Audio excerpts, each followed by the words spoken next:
Hi, welcome to my studio. I'm Becky Frehse, and I'm a Tacoma artist. Yeah, you're in my studio. You can see a little bit of the junk. I moved back home to my home studio during the pandemic year last year. It's a bit smaller than my other studio, but it's been great. It's been good to be here, and it actually ended up informing the work that you're going to see here. There's 3 paintings that are included in this exhibit. This first one is called Spring Squalls. It's a painting that's 5 feet high and 4 feet wide, and with acrylic paint. There are some cello strings. So the thing about these pieces, they're all part of a larger group of paintings called tone poems, which is borrowed from a musical concept. A tone poem in classical music is a relatively short piece that's very descriptive of, oftentimes descriptive of an occurrence, an event.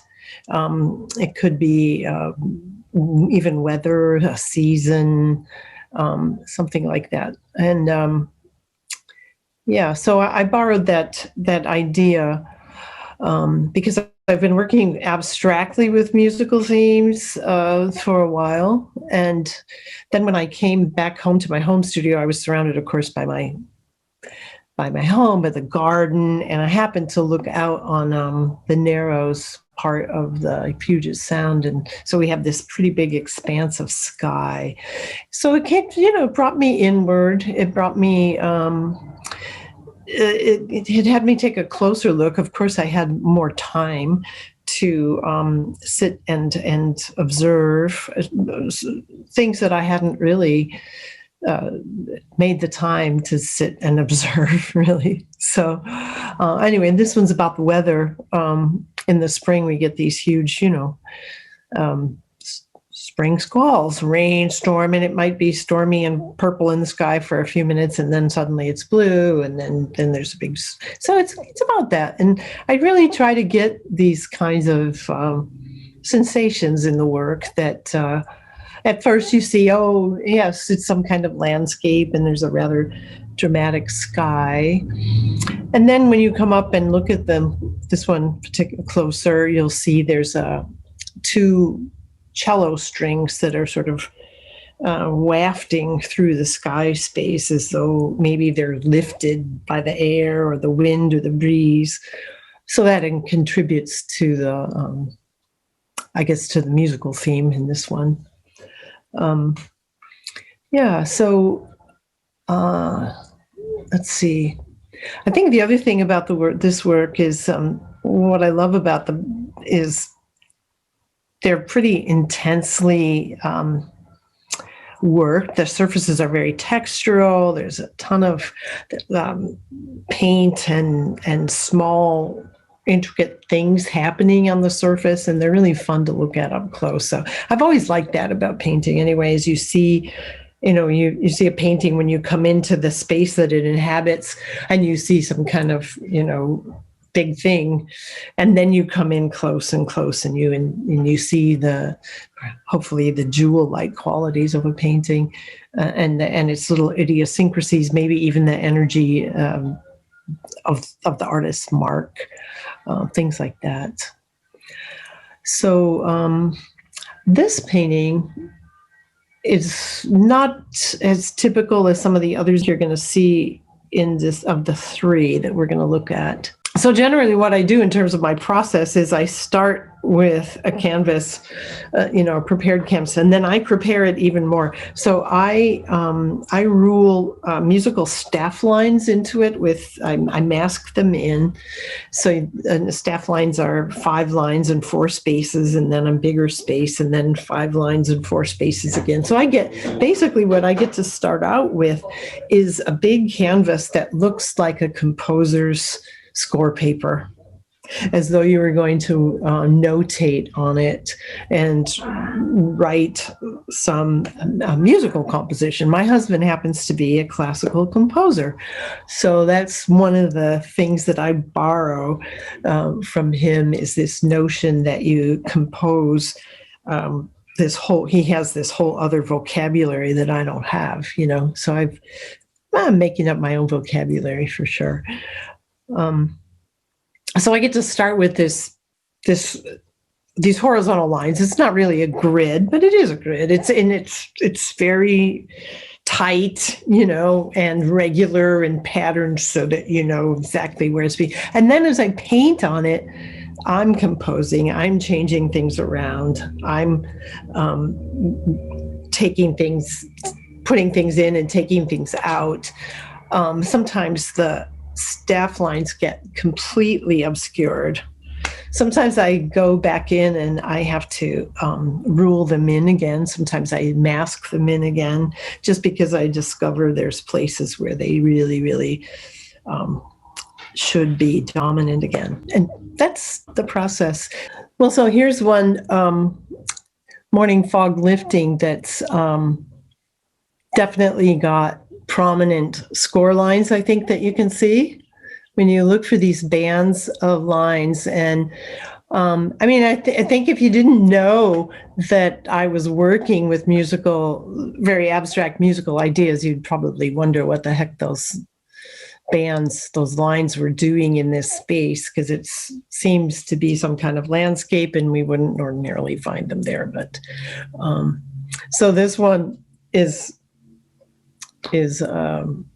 much more also a landscape like the other one, but this time I'd liked on this one also this idea that when you stand in front of it, you're looking down at sort of the space, that the foreground space, the space is really where your feet would be.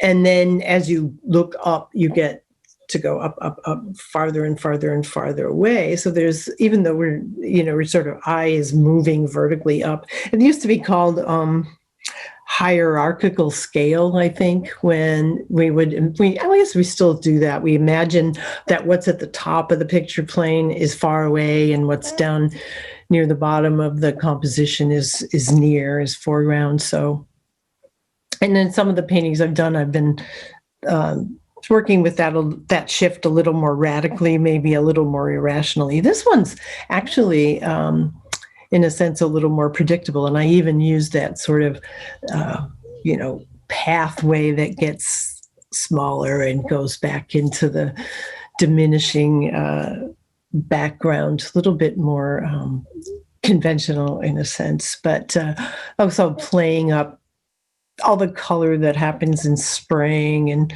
I have a pond. Actually, I have two little ponds in my backyard. So I've been spending a lot of time looking at pond life, including pond scum. So, you get all these different elements of water and trees and flower garden atmosphere.